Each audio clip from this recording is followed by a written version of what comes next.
আসসালামু আলাইকুম, welcome back to my blog. আশা করি সবাই সুস্থ এবং ভালো আছেন।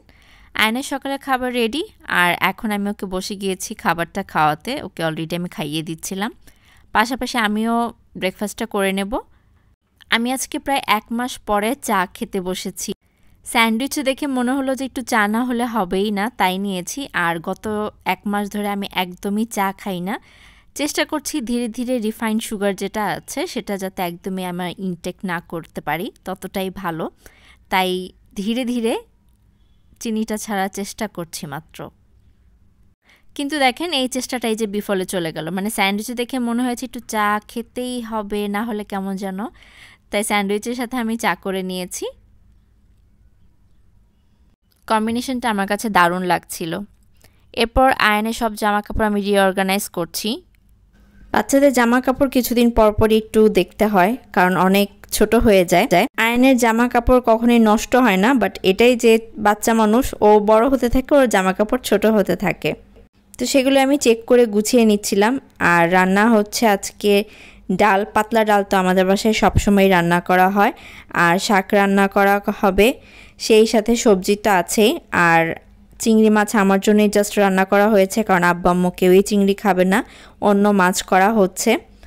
আর এখন এই সময়টা একটু ভালো রোদ, একটু গরম গরমই লাগছে। তবে নিঃসন্দেহে গত কয়েকদিন যে গরমটা ছিল সেরকম গরম না, আজকে একটু রোদ দেখা যাচ্ছে, তারপরও সহনীয় পর্যায়ে আছে। মিড ডে স্ন্যাক্সে আয়নকে এখন একটু ফল আম খাওয়াবো। এরপর আকাশটা এখন একটু মেঘলাচ্ছন্ন হয়ে গেছে, মানে মেঘ জমে গিয়েছে, এখন অতটা বেশি অন্ধকার হয়নি। বাট আমি এই মেঘ জমা দেখেই সব ঘরের জানলা দরজা আটকে দিয়েছি, কারণ বাতাস ঝোড়ো হাওয়া উঠলে তখন একদম ঘর ভর্তি বালিতে ভরে যায়। আর আশপাশে যেহেতু নতুন নতুন বিল্ডিং হচ্ছে, তো দেখা যায় যত বালি আছে সব ঘরেই চলে আসে আমার একটা পরিস্থিতি। আর আয়ান তো বৃষ্টি পড়বে দেখে সে জানলার কাছে গিয়ে দাঁড়িয়েছে। বলতে বলতে একদম আকাশটা আরও অনেক বেশি কালো হয়ে গেল। আর হ্যাঁ, বৃষ্টি পড়বে, যদিও দেখা যাচ্ছে এখন বাতাসে মেঘটা সরে যাচ্ছে। যদি এই বাতাসটা বেশিক্ষণ চলে তাহলে বৃষ্টিটা পড়বে না, কারণ সব মেঘ চলে যাবে। তা আমরা জাস্ট চিন্তা করতেছিলাম যেন বৃষ্টি পড়ে, কারণ বিগত কয়েকদিন যে গরম ছিল তাতে আসলে বৃষ্টি একটু দরকারি। এখানে মেঘ অনেক জোরে জোরে গর্জন করছিল, আর আমি বলছিলাম যে যত গর্জে তত বর্ষে না, বাস এত গর্জানো লাগবে না, বৃষ্টিটা হয়ে যাক। আর এমন সময়ে আমি সব এসি এবং ফ্রিজের সুইচটা অফ করে দিয়েছি, কারণ কিছুদিন আগে আমাদের লিফটে আগুন লেগে গিয়েছিল। ওই দিন বৃষ্টি একদমই হয়নি, শুধুমাত্র এরকম মেঘ গর্জন করছিল। এরকম পরিস্থিতি যখন হবে তখন আপনারা আপনাদের বাসার সব মেইন সুইচগুলো অফ করে দিবেন। আমরা জাস্ট কিছুদিন আগে একটা ভয়াবহ দুর্ঘটনা থেকে মানে রেহাই পেয়েছি, মাত্র অল্পের জন্য বেঁচে গিয়েছিলাম, লিফটে আগুন লেগে গিয়েছিল।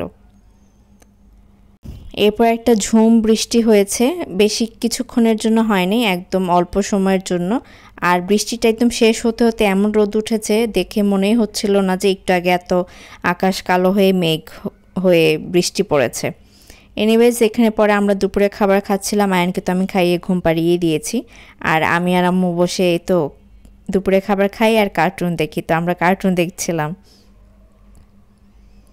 আয়ন যেহেতু এই টাইমে ঘুমিয়ে আছে, তো আমি এই টাইমে একটু ফ্রি টাইম বা একটু রিল্যাক্সের টাইম পাই, তো আমি এই টাইমে কে ড্রামা দেখি।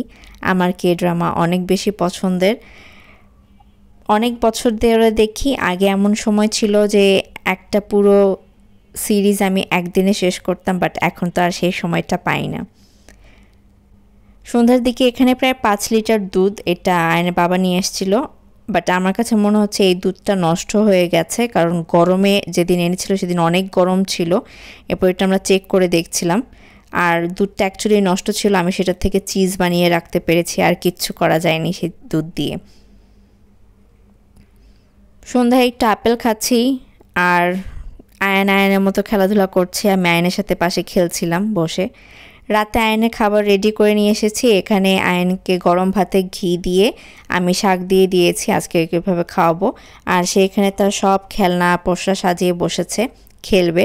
আর এমন টাইমে আমার আব্বু বেল দেয়, মানে বাসায় চলে এসছে অফিস থেকে, আর সে তো দৌড়ে গেছে ভাইয়া কী নিয়ে আসছে তার জন্য।